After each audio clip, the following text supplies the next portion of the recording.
a 14-year-old girl, taken from her bedroom in the middle of the night. No trace, only fear spreading with every sunrise. The case grew cold, but the nightmare didn't end. And then, when no one expected it, the story changed, because Elizabeth Smart was still alive.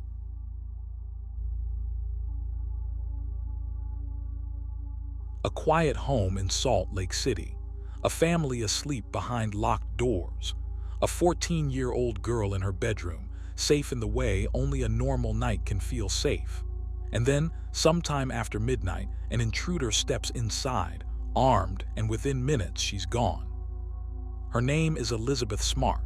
She was 14 years old, living with her family in the Federal Heights area of Salt Lake City, Utah.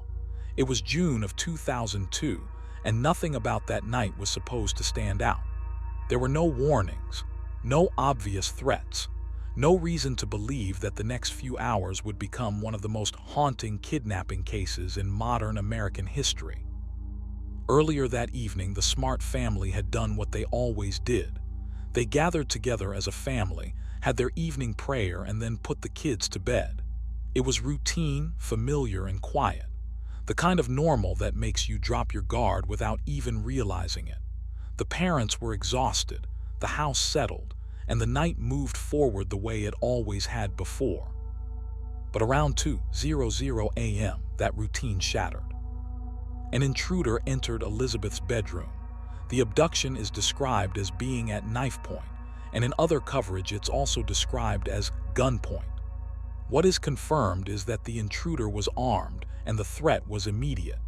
Elizabeth was taken from her bed in the middle of the night, and it happened so fast that even now, the speed of it feels unreal. Inside that bedroom, there was one witness.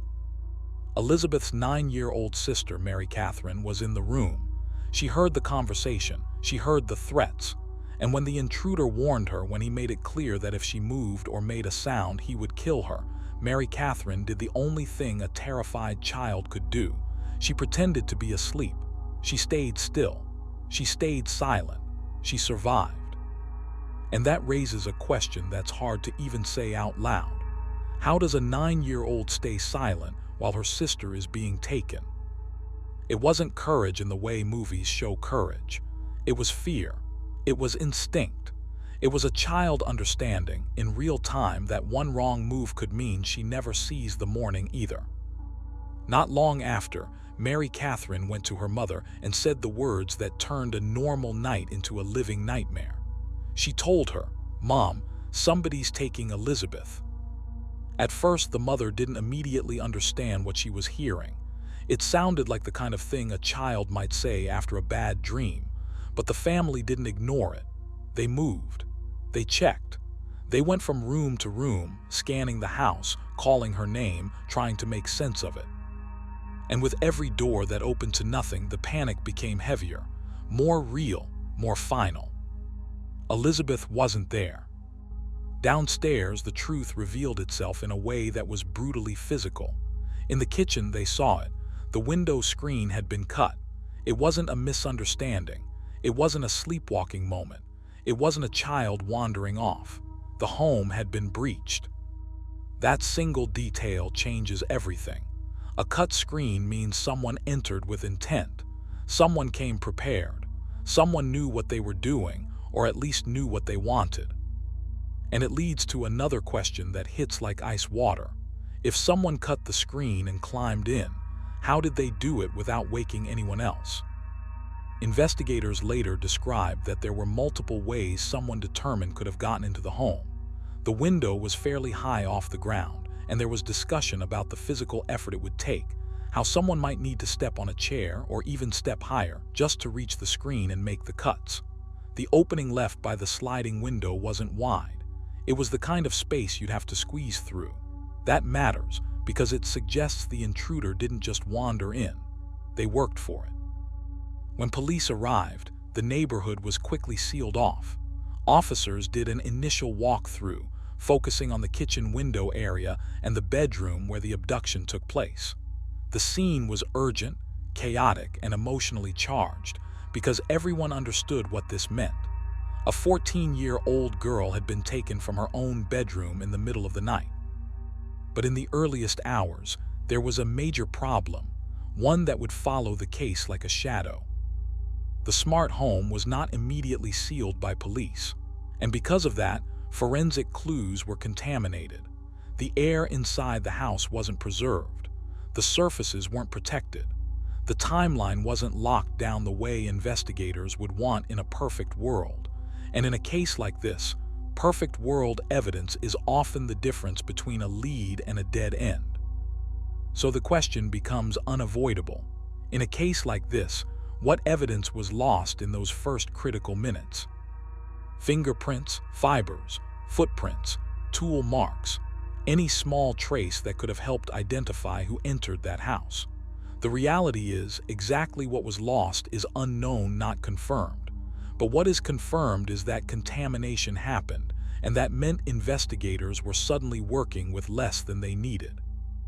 In the middle of all of this, Mary Catherine's statement became one of the most important pieces of information anyone had.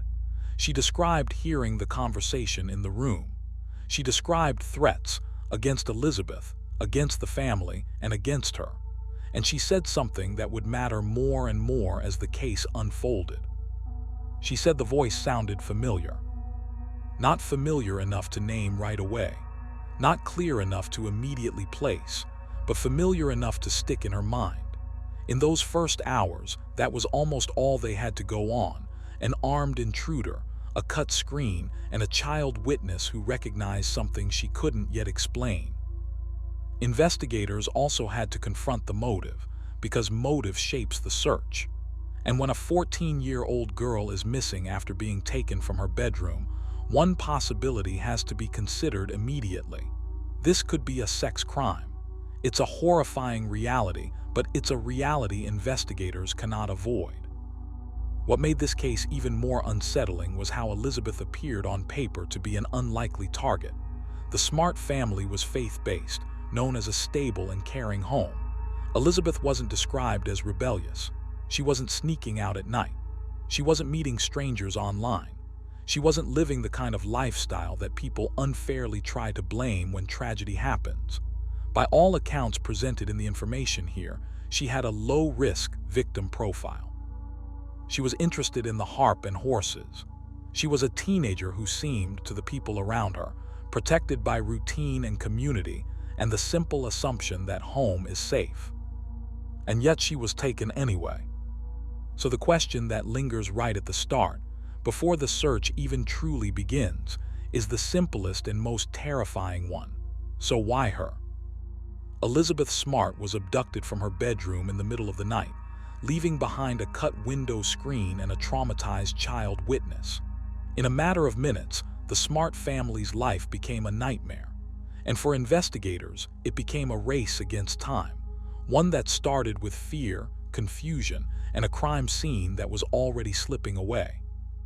By morning, the disappearance of Elizabeth Smart wasn't just a family emergency anymore. It was a statewide crisis. News alerts broke early, urgent broadcasts cutting into normal programming with the same chilling headline. A 14-year-old girl had been taken from her own bedroom in the middle of the night. The details were still thin, but the fear was already spreading fast because this wasn't a runaway case. This was an abduction. The Smart family went public almost immediately. They didn't hide. They didn't wait for the story to develop. They put Elizabeth's face in front of the cameras and made sure the public saw her the way they knew her: innocent, bright, obedient, a girl who played the harp, someone who felt like the definition of safe. In the eyes of the public, Elizabeth quickly became more than a missing child. She became a symbol of innocence, and the case became every parent's nightmare made real. A major reason the story stayed so visible was Ed Smart's older brother, Tom. Tom was a news photographer, and he understood something most families in this situation don't realize until it's too late. Attention can be power. In the first hours of a kidnapping, time matters more than almost anything else, and Tom pushed media coverage hard to keep the case alive. He wasn't interested in waiting days for updates or hoping investigators would eventually find traction. He wanted urgency, on every channel in every home right away. And that creates a question that still hangs over true crime cases like this. When time is running out, is the media a tool or a risk? Because media exposure can bring tips, pressure, and visibility, but it can also bring chaos, rumors, and the kind of public noise that buries the truth. Still, the response was immediate and overwhelming. Search efforts expanded rapidly, and volunteers flooded in. The search center became so crowded that organizers ran out of registration forms. By the end of the day, the number of people who had shown up to help wasn't just high, it was staggering. Close to 1,800 searchers came through in a single day. It wasn't a small-town effort. It was a community throwing everything it had into finding one missing girl. For the Smart family, that support became more than manpower. It became emotional fuel. When you're trapped in the worst uncertainty imaginable, you need something, anything, to hold on to. For them, faith and prayer weren't just tradition. They became survival. They were a way to keep breathing through the hours, to keep believing Elizabeth might still come home. But the human body can only handle so much. The pressure was crushing, and at one point, Elizabeth's father collapsed from the stress and had to be taken to the hospital. It was a reminder that this wasn't only an investigation, it was trauma unfolding in real time. The family wasn't just waiting for answers. They were being physically and emotionally consumed by the absence. Investigators, meanwhile, faced a brutal reality that doesn't care about hope. In missing child cases, the clock is always ticking, and with each passing hour, the odds of finding the victim alive can drop. That's not pessimism. That's experience. It's why law enforcement moves fast, why search grids expand, why every minute becomes a pressure point. Police also began looking closely at the mechanics of the break-in. They acknowledged there were multiple possible ways someone could have entered the home. The kitchen window and the cut screen were key, and there was discussion about the window height and the positioning of chairs, details that suggested the intruder had to make a deliberate effort to get inside. It wasn't effortless. It wasn't accidental. Someone wanted entry, and they found a way. And while the case was becoming a public spectacle, the family's grief was just as visible. Elizabeth's mother was described as wailing, almost catatonic, like someone whose reality had shattered so completely that her body could barely process it. The rawness wasn't hidden. It was broadcast, and that kind of public grief has a strange effect. It draws people in, but it also makes the family vulnerable to judgment, speculation, and cruelty. Because even with thousands of eyes on the case, investigators still had a serious limitation early on. They didn't have a clean forensic trail. The crime scene had been compromised, and what they were left with in those first critical days was mostly witness testimony and public tips. That's a dangerous position for any investigation, especially one this high profile, because tips can be helpful, but they can also be endless. And witness accounts can be powerful, but they can also be incomplete. So the question becomes, without physical evidence, what do police even chase first? Do you follow the most likely suspect, the closest person, the newest lead, or do you risk spreading resources so thin that you miss the one detail that matters? Then, just 1 week after Elizabeth was taken, the case took an ugly turn. Ed Smart and his brothers were brought into FBI headquarters for questioning and polygraph testing. It wasn't a casual conversation. It was intense, exhausting, and deeply invasive, especially for a father running on almost no sleep, living in constant panic, and still searching for his daughter. Ed described being pushed through hours of questioning, including the kind of questions that hit like a second trauma, whether he had anything to do with Elizabeth's disappearance. Investigators later explained the reasoning behind that pressure. In the early stages of a missing child case, they can't afford to assume anything. They can't be 100% sure of anything. They have to eliminate possibilities, even the ones that feel unthinkable. It's procedure. It's strategy. But for a family already falling apart, it can feel like betrayal. And that leads to a question that's hard to ignore. How does a family search for their child while being treated like suspects? Ed's response, at least publicly, was simple. He said he didn't care about being under suspicion because his only focus was Elizabeth. If investigators wanted to question him, test him, pressure him, he would endure it as long as it didn't slow down the search for the person who actually took her. But outside the interview rooms, the public narrative was spiraling. When there isn't enough information, people fill the silence with theories. Rumors started spreading, and media leaks added fuel. Suggestions surfaced about possible financial problems and even the idea of a staged scenario involving ransom. Whether those rumors were grounded in anything solid is unknown, not confirmed from the information provided here. But what is confirmed is that the speculation existed, and it created a feeding frenzy. That frenzy doesn't just damage reputations, it distorts investigations, it pressures law enforcement, it pulls focus, it turns a family's tragedy into public entertainment. And as the case continued, the investigation began narrowing toward people connected to the home. Investigators started looking at what's often called a contractor list, people who had worked around the Smart house, people who had access, familiarity, or a reason to know the layout. It was a shift toward proximity and opportunity, toward suspects who weren't strangers in the dark, but names tied to the family's real life. Because when a case has no clean forensic trail, no obvious motive, and no confirmed suspect, investigators do what they always do. They move closer to the victim's world. They search for the person who didn't just break in, but who may have already been watching. And at this stage, the terrifying truth was clear. Elizabeth Smart wasn't just missing. The case was becoming a national obsession. The family was being crushed under pressure, and the investigation was being forced forward through uncertainty, one lead at a time. As the search for Elizabeth Smart stretched into days, then weeks, investigators faced the same problem every high-profile abduction eventually runs into: pressure. Pressure from the public, pressure from the media, pressure from the clock. And when a case has limited physical evidence and no confirmed suspect, law enforcement often turns toward the people closest to the victim's world. Anyone who had been near the home, near the family, near the routine that was shattered at 2:00 a.m. That's how the name Richard Rixey began to rise. Richard Rixey was a handyman who had worked at the Smart home. He wasn't a stranger pulled from a random tip line. He was someone connected to the property, someone familiar enough to be remembered. And in an investigation like this, familiarity can quickly become suspicion. The deeper police looked, the more his background seemed to fit a narrative they could understand.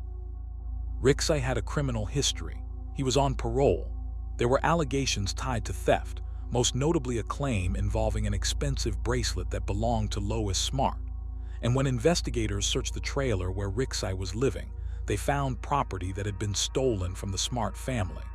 Those details hit like a chain reaction: criminal record, direct connection to the home, stolen items in his possession. In the eyes of investigators, it wasn't just a possibility anymore. It started to look like a path. The theory law enforcement developed was simple, and in a way it was almost too simple. They believed Rixey may have been burglarizing the home. Elizabeth woke up, recognized him, and in that moment the crime escalated. Instead of running, instead of fleeing the scene, the burglar takes the witness. Because if she identifies him, he goes back to prison, and he knows he may never get out. It's a theory that explains the break-in. It explains the forced entry. It explains why someone would take a child from a bedroom rather than stealing property and disappearing into the night. But it also raises a question that refuses to sit quietly. But if this was a burglary, why take a child instead of running? That's the moment where the case begins to feel unstable, because abducting a child is not the same as burglary. It's louder, riskier, more complicated, and far more likely to bring the full weight of law enforcement down on you. Most burglars want the opposite of attention. Yet here, the intruder didn't just take something, he took someone. Still, Rixey's name moved higher and higher on the suspect list, and soon he wasn't just a person of interest. In the public eye, he became the suspect, the top suspect, the one face the media could show, the one story that felt like it might lead somewhere. But there was a major problem. Mary Catherine, the 9-year-old sister who had been in the bedroom, saw Ricksai's face on television and said it wasn't him. That statement mattered because she was the only confirmed witness to the abduction itself. She had heard the voice. She had been threatened. She had lived through those minutes that everyone else could only imagine. Her reaction didn't automatically clear Ricksai, because investigators also acknowledged something important. The room was dark. It was the middle of the night. A child might not get a clear look at a face, and even if she did, trauma distorts memory in ways people don't fully understand until they experience it. But the doubt was there, and once doubt enters a case like this, it doesn't leave easily. Investigators admitted they had no forensic evidence tying Ricksai directly to the abduction, no physical proof placing him inside the home that night. What they had was circumstantial evidence, and it was growing. His criminal background, his connection to the house, the stolen smart property, his behavior, the kind of profile that can look convincing when you're desperate for a direction. And the pressure on Ricksai escalated. Interrogations became more aggressive. The tone shifted from "tell us what you know" to "we think you did this." In a case this massive, once law enforcement starts to lean toward a suspect, the entire investigation can begin bending in that direction. Every new detail gets interpreted through that lens. Every unknown becomes maybe him. Every silence becomes suspicious. This is where tunnel vision forms, not because investigators don't care, but because they're human and they're trying to build something solid out of fragments. But while that focus tightened around Richard Ricksai, Elizabeth's fate remained unknown, and every day that passed without answers made the stakes heavier. Then, on July 24, 2002, the case took another frightening turn. There was a break-in attempt at the home of Elizabeth's cousin, the Wright family.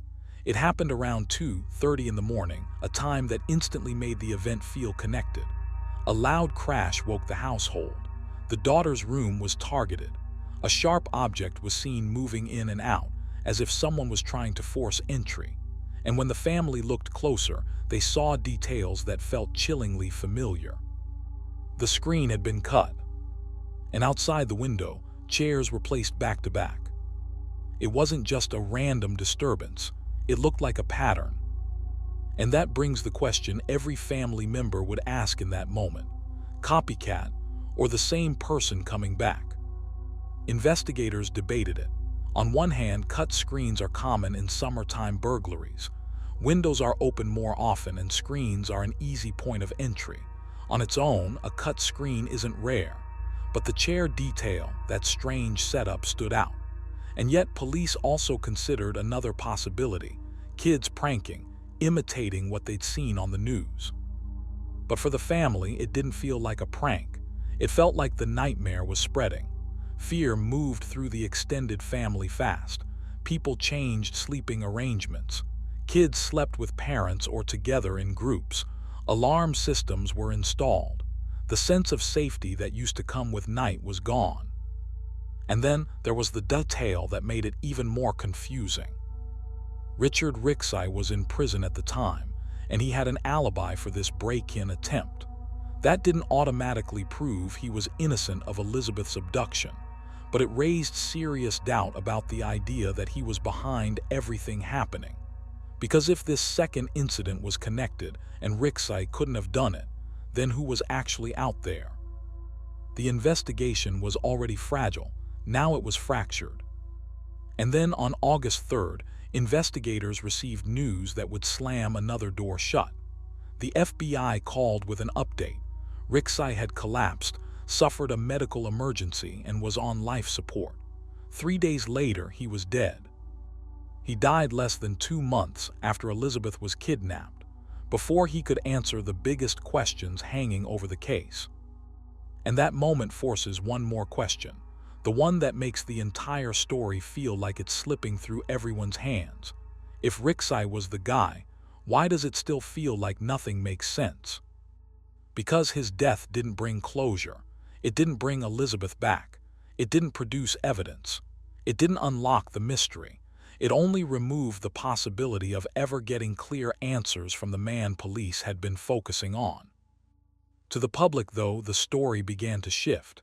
People started assuming the case was over, that the suspect was gone, that maybe the truth had already been found, even if Elizabeth hadn't. Some even treated the family's continued hope like denial, like something they should outgrow. But the Smarts refused to let it go.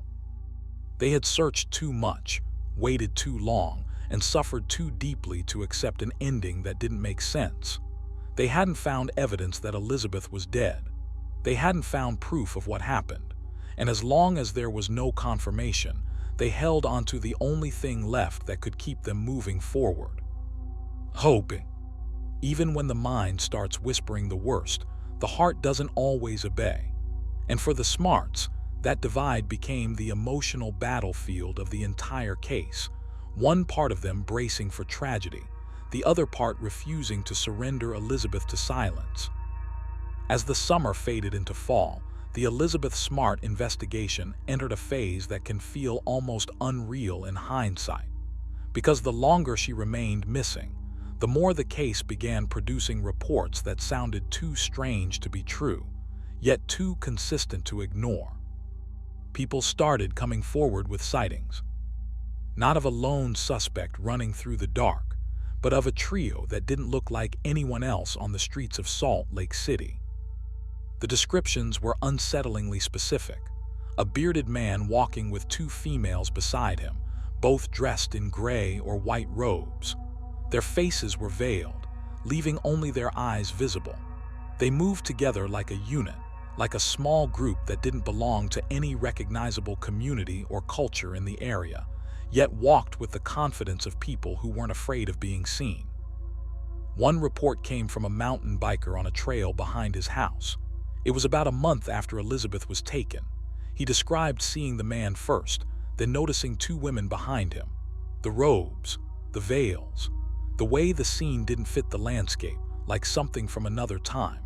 Another witness described being out with family at a restaurant and noticing a man and a woman with what looked like a teenage girl sitting just a few feet away.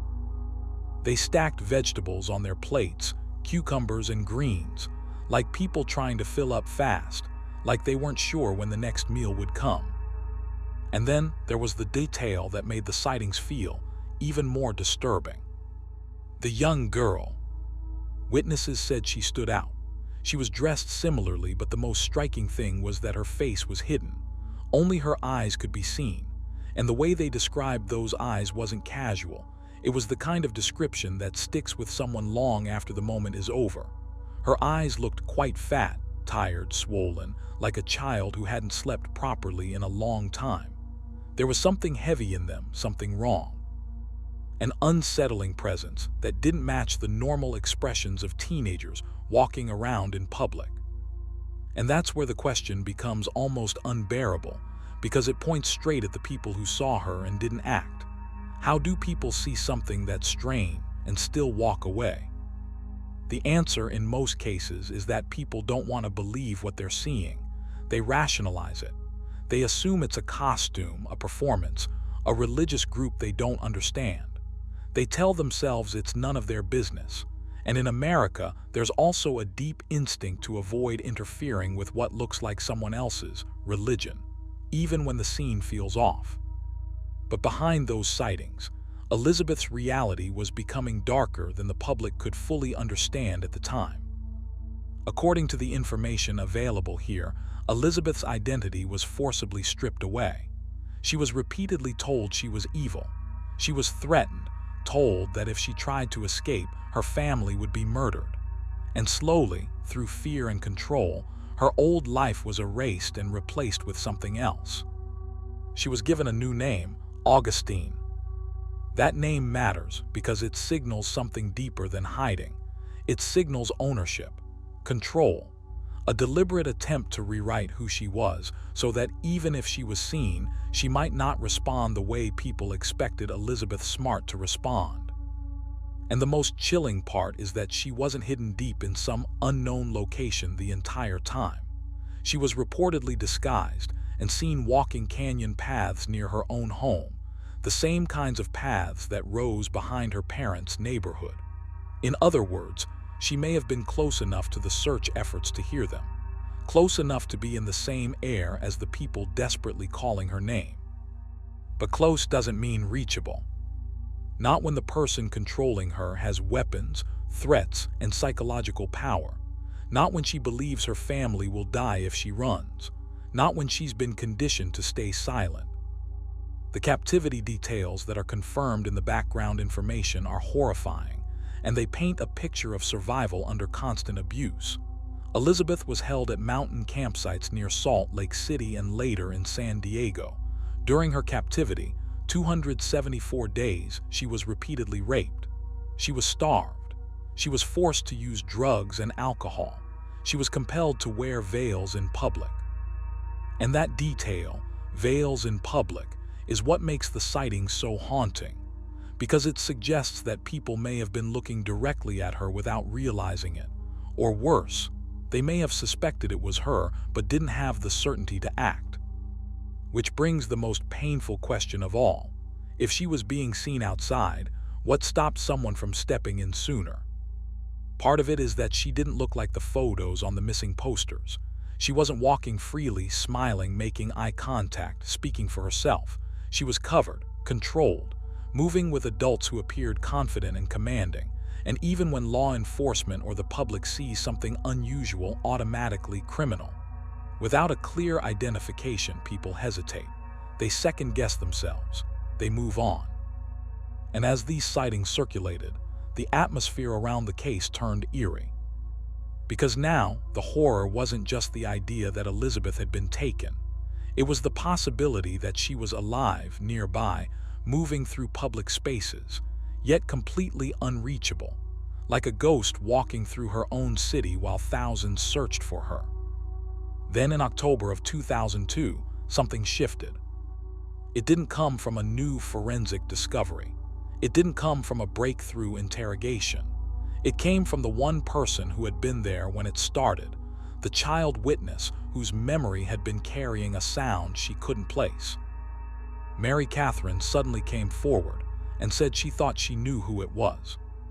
She identified the voice as Emmanuel. The way it happened was almost impossible to explain logically. According to the account provided, Mary Catherine was looking through the Guinness World Book of Records when it came to her, like a sudden connection snapping into place. She told her father it was Emmanuel, the man who had been in the bedroom that night. And that moment raises a question that sits right on the edge between psychology and something harder to define. Was it memory, instinct, or something she couldn't explain? To the Smart family, it felt like clarity after months of fog. Emmanuel wasn't a random name pulled from nowhere. He was described as a homeless street preacher and handyman, someone they had briefly hired for odd jobs, including work connected to the roof and skylight. He wasn't a close family friend, but he was someone who had been inside their world, close enough to leave an impression, close enough for a child to recognize his voice in the dark. Ed Smart didn't hesitate. He immediately reported this to police. Mary Catherine was interviewed, and this should have been the turning point, the moment the investigation finally locked onto the right person.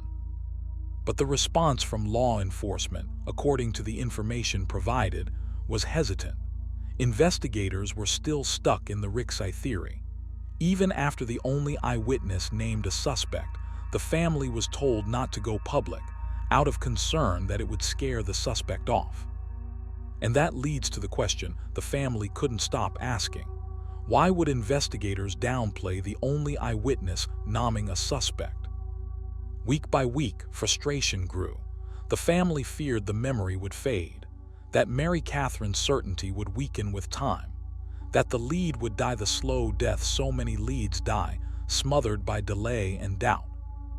And one of the most damaging parts was the composite sketch process.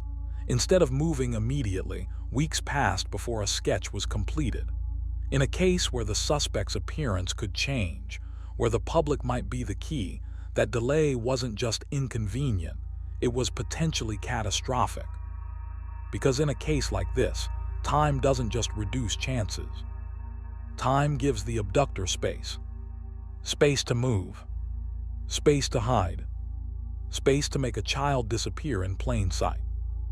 Once Mary Catherine gave investigators a name, Emmanuel, the case shifted from a faceless intruder in the dark to something far more unsettling. Because Emmanuel wasn't a shadow. He wasn't an unknown man pulled from a blurry description. He was someone who had already crossed into the Smart family's world. And the truth was even darker than the name itself. Emmanuel was Brian David Mitchell. He would later be described as a street preacher, a man who moved through public spaces with religious language on his lips and intensity in his eyes.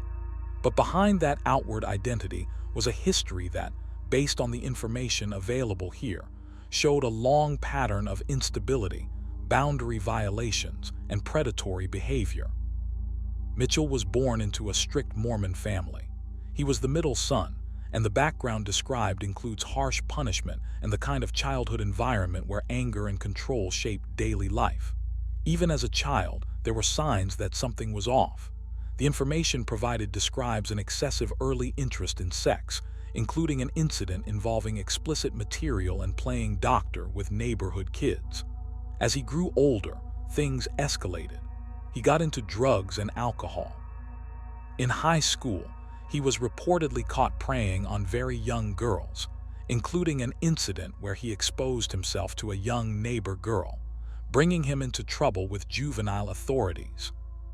This wasn't a man who suddenly snapped one day. It was a pattern, early warning signs, repeated escalation, and behavior that, in hindsight, reads like a chain of red flags that never truly stopped waving. And he wasn't alone. Mitchell's accomplice was Wanda Barzee. Her background, as provided, is different in tone, but just as important in understanding how this case unfolded. Wanda was described as shy and insecure from an early age, clinging to her mother in public and needing that physical closeness to feel safe. She was raised in the Mormon faith and was considered committed to it. Her first marriage lasted around 20 years, but when it broke down, she entered counseling, where she met Brian David Mitchell. 18 months later, she married him. What happened after that wasn't a simple story of religion or devotion. It became something more extreme, more distorted. Mitchell rejected mainstream Mormon teachings and adopted beliefs that placed himself above everyone else, casting himself as Lord and Master, with the right to take multiple wives. It wasn't just spiritual language. It was an ideology that centered his power and demanded obedience. And within that belief system, disturbing behavior followed. One of the most chilling examples described in the information provided involves Mitchell's stepdaughter and a pet rabbit. The rabbit, named Peaches, disappeared. The stepdaughter was told she had eaten it, served as chicken, only realizing later what had been done. It's a story that stands out not only because it's cruel, but because it reveals something deeper, a willingness to break a child emotionally, to use fear and humiliation as control. That kind of cruelty isn't random, it's a signal. It shows what Mitchell was capable of in private, when there were no cameras, no witnesses, and no consequences. As Mitchell and Barzee became more fervent, their behavior grew more intense. They claimed visions and revelations. There's an account of them waking someone up with wide, intense eyes, saying they had seen angels. They believed they were being guided, commanded, chosen. According to the background provided, their revelations pushed them to leave Salt Lake City, develop survival skills, and later return with what was described as a manifesto and a mission. And at the center of all of it was a question that matters not just for this case, but for the way society responds to warning signs in general. At what point does religious zeal become a warning sign nobody can ignore? Because Mitchell didn't just use religion as a belief, he used it as a tool. He could use it to attract help, money, food, shelter, attention. He could present himself as a preacher, someone with a message, someone people should listen to. But he could also use it as a shield, When questioned, he could launch into religious tirades, overwhelm conversations with scripture and intensity, and create a kind of social barrier that made people step back instead of pushing closer.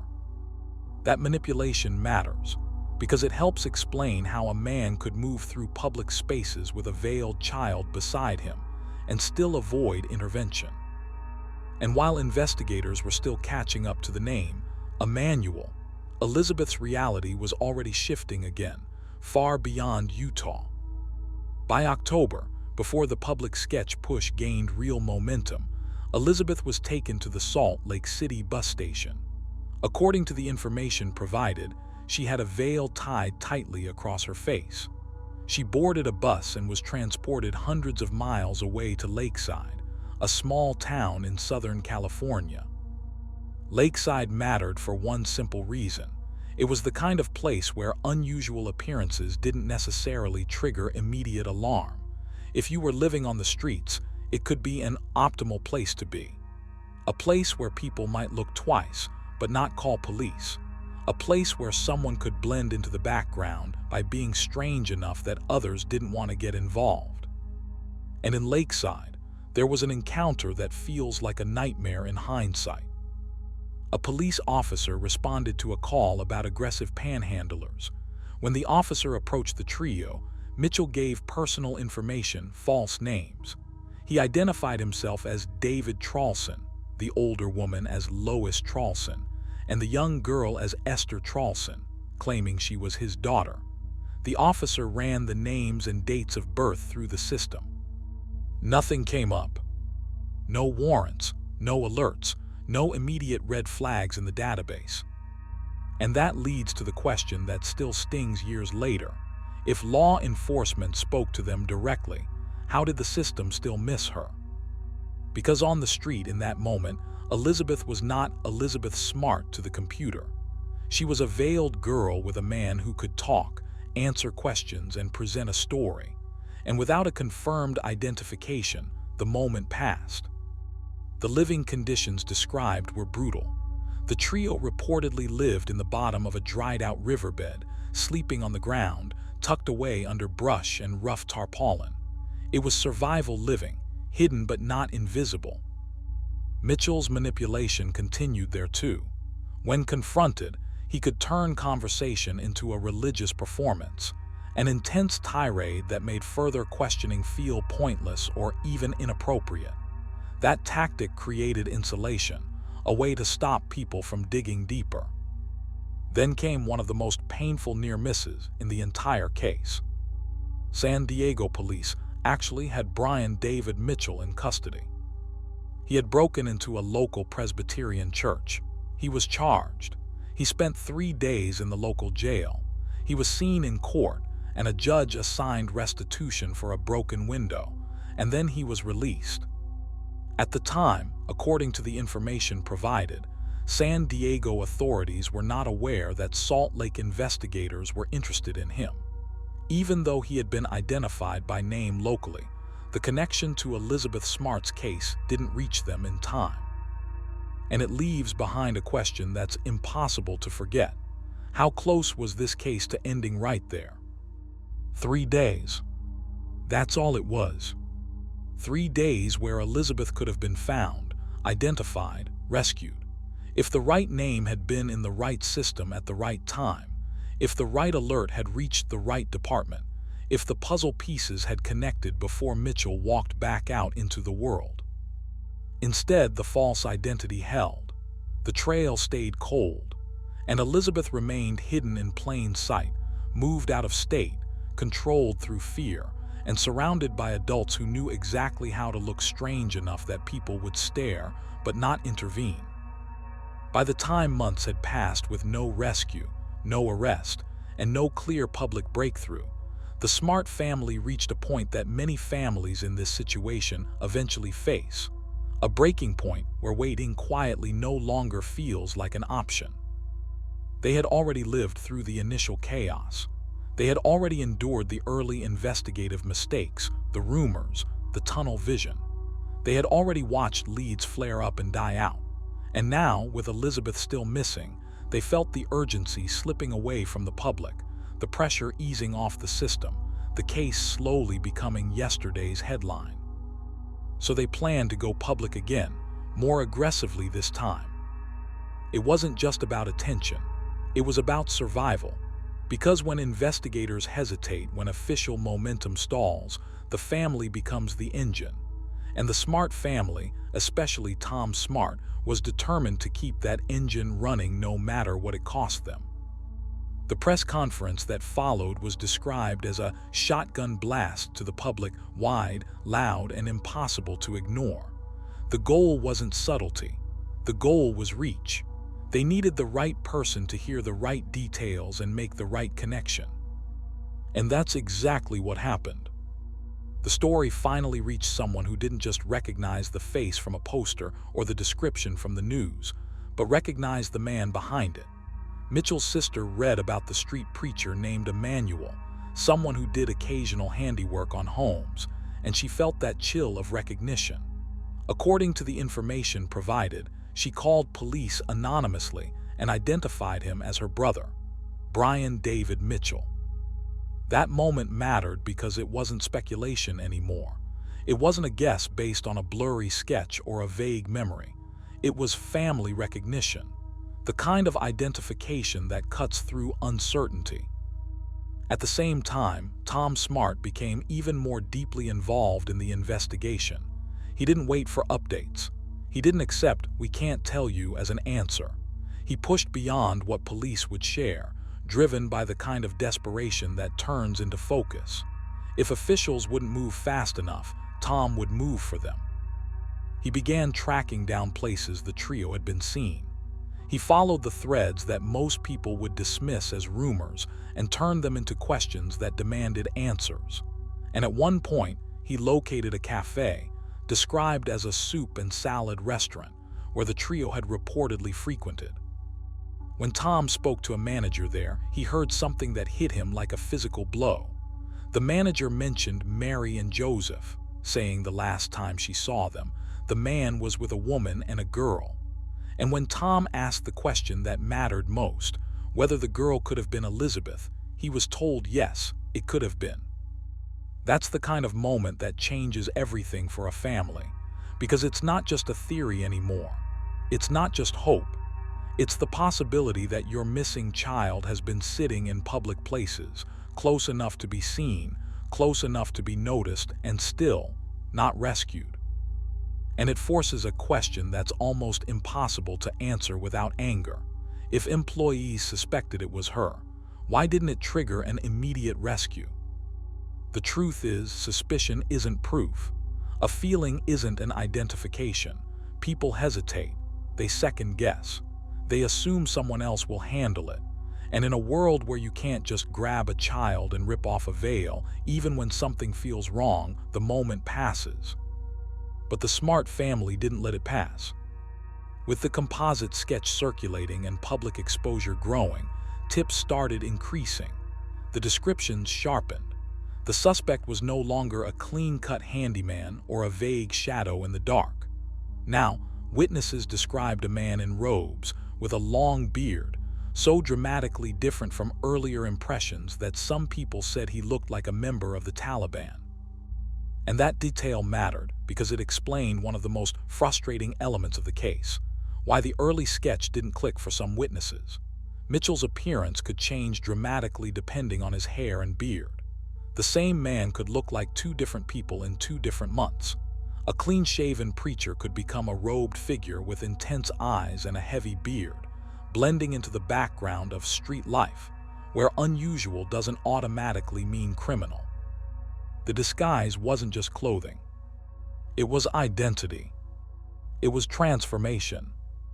And it kept him moving. But by early 2003, the case had reached a point where the net was tightening. The public was watching. The tips were coming in. And the trio that had moved through the world like ghosts was about to collide with something they couldn't control: random attention in broad daylight from ordinary people who trusted their instincts. On March 12, 2003, around 1 p.m., passersby in Sandy, Utah noticed 3 individuals walking down the sidewalk. They were dressed strangely enough to stand out immediately. The clothing didn't match the setting. The trio looked out of place, and one woman, seeing the man's face, recognized him from television coverage. She called police. That call set off the chain of events that ended 9 months of fear. When officers stopped the trio, Mitchell and Barzy gave names like Peter and Juliet Marshall, and the young girl with them was called Augustine. It was the same name that had been forced onto Elizabeth during captivity, a name meant to replace her real identity, to separate her from her family, to make recognition harder even if someone was staring directly at her. Elizabeth was also wearing a gray wig. She claimed she had undergone eye surgery, and according to the account provided, she stood out because she was the only one wearing an obvious disguise, like the adults around her wanted to look extreme, but wanted her to look different enough to confuse anyone searching for a missing girl. An officer confronted her directly. He held up a missing poster beside her face and asked the question that mattered more than anything else. Elizabeth hesitated. Her heart was visibly pounding. Her chest moved beneath her shirt like it was trying to break free. Her eyes filled with tears. She looked like someone who wanted to speak and couldn't, like someone trapped between the truth and the fear of what would happen if she said it. And in that moment, the real weight of captivity shows itself, because it makes you ask, what kind of fear makes a child deny who she is, even during rescue? It wasn't that she didn't want to go home. It was that she had been trained not to, conditioned not to, threatened into silence until silence became automatic. Even when the door opened, she didn't know if stepping through it would get her family killed. That's the kind of control that doesn't disappear just because police are standing nearby. But then came the moment that finally broke through. Elizabeth confirmed her identity with a phrase that, as described, was, "If thou sayest, I'll say it." The words themselves sounded strange, almost out of place in a modern rescue, but they were enough. They were the crack in the wall, the first real surrender of the forced identity she'd been living under. Mitchell and Barzy were separated and placed into different police cars, and Elizabeth, still under the psychological weight of months of control, began crying. Her first concern, according to the account provided, wasn't even herself. It was what would happen to them. That detail is disturbing in its own way, because it shows just how deeply the manipulation ran. Even after being taken, even after being abused, even in the first moments of rescue, she was still worried about the welfare of the people who had controlled her. When Elizabeth was brought to the police department, the reunion with her father wasn't like a movie scene. It wasn't instantly joyful, instantly whole. Ede Smart later described seeing a girl who didn't look like the same Elizabeth who had been taken. Her shoulders, her posture, the absence of the child he remembered. The way trauma can change someone so deeply that even a parent has to search their face for the person they love. He asked her directly, "Elizabeth, is it you?" And she answered, "Yes, Dad." That was the moment the nightmare became real in a different way, not the horror of losing her, but the shock of getting her back and realizing what it cost. The media called it Utah's miracle. The headlines hit the country like a wave. Elizabeth Smart was alive. She was home. After 274 days, the case that had gripped America had its rarest possible ending. Not closure, not peace, but survival. When Elizabeth Smart was finally rescued, the reaction was immediate and overwhelming. For the public, it felt like a miracle, one of those rare cases where a missing child is found alive after months, not days. News anchors called it unbelievable. Strangers cried watching the footage. Families across the country exhaled as if they'd been holding their breath the entire time. But inside the Smart family, they understood something the cameras couldn't capture. Rescue isn't the end of the story. It's the beginning of a different one. The family later described it clearly. Recovery was another story. Because the moment Elizabeth came home, the world celebrated. But the Smarts still had to live with what happened, What was taken from them? What was changed? What would never go back to normal? In the months and years that followed, the strain showed itself in ways that were impossible to predict during the search. There was trauma, and the kind of post-traumatic stress that doesn't just disappear because the crisis ends. Relationships shift after something like this. Families don't always fall apart in obvious ways, but they can fracture quietly through exhaustion, grief, guilt, and the pressure of trying to pretend life is normal again. And there was another force pressing in from the outside: attention. Media attention didn't stop when Elizabeth came home. In many ways, it intensified. The public wanted details. They wanted answers. They wanted a narrative they could understand, and some people wanted it in the most invasive way possible. The Smarts had to navigate not only healing, but also being watched while they tried to heal. Meanwhile, the legal process moved forward, and it was not simple. Brian David Mitchell and Wanda Barzee became known not just as suspects, but as defendants who were disruptive in court. According to the information provided, Mitchell's behavior in the courtroom could be unpredictable. There were competency questions, and both Mitchell and Barzee were held in a mental hospital during proceedings as the courts wrestled with whether they were competent to stand trial. It was years of legal wrangling, and for the family, that meant the case didn't truly end when Elizabeth was rescued. It stayed alive in hearings, evaluations, delays, and the exhausting reality of justice moving at a pace that rarely matches the urgency of what victims have survived. Eventually, the outcomes became official. Brian David Mitchell was convicted in 2010 of kidnapping and sexual assault. He was sentenced to life in prison without parole. Wanda Barzee pleaded guilty. She received a 15-year sentence, and she was released in September 2018 after being credited for time served. Those sentences were major milestones in the case, but even that doesn't close the emotional weight of it. Because a courtroom outcome can confirm what happened, but it can't undo it.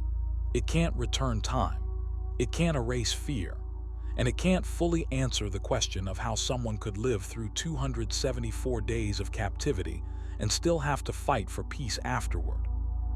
In the years after her rescue, Elizabeth Smart built a public life that was shaped by survival, but not defined by victimhood. She became an advocate for child protection. She joined her father in supporting the Adam Walsh Act, which called for a nationwide sex offender registry. She stepped into the public eye not to relive her trauma for entertainment, but to push for change and prevention. And she also drew a line, one that should have been respected without question. Elizabeth avoided detailing her captivity publicly. That boundary was clear. She didn't owe the public the worst moments of her life. She didn't owe strangers a breakdown of what happened to her body, her mind, her fear. But the frustration with invasive interviews became part of the story, because even after everything she survived, people still demanded more. And that leads to a question that says more about society than it does about Elizabeth. Why do people still ask what she should have done, instead of what was done to her? It's one of the cruelest patterns in true crime culture. This need to analyze a victim's choices as if trauma is logical, as if fear is a decision, as if survival requires perfect strategy. Elizabeth's case is a reminder that captivity is control, and control is designed to erase the options outsiders assume were available. Now, in 2026, the case remains one of the most recognized abductions in modern American history, and the people involved are still living with its consequences. Elizabeth Smart is now 38 years old. She is a child safety activist, the founder of the Elizabeth Smart Foundation, and a mother of 3. A new documentary, Kidnapped, Elizabeth Smart, premiered on Netflix on January 21, 2026, featuring new interviews and never-before-seen footage. Brian David Mitchell remains incarcerated for life. As of 2026, he is still in prison, and in October 2025 he was transferred to the Federal Correctional Institution in Lewisburg, Pennsylvania, after surviving multiple attacks from other inmates at his previous facility in Indiana. And Wanda Barzi's name resurfaced again in 2025. In May of that year, she was arrested for violating the terms of her sex offender registration by entering public parks in Salt Lake City.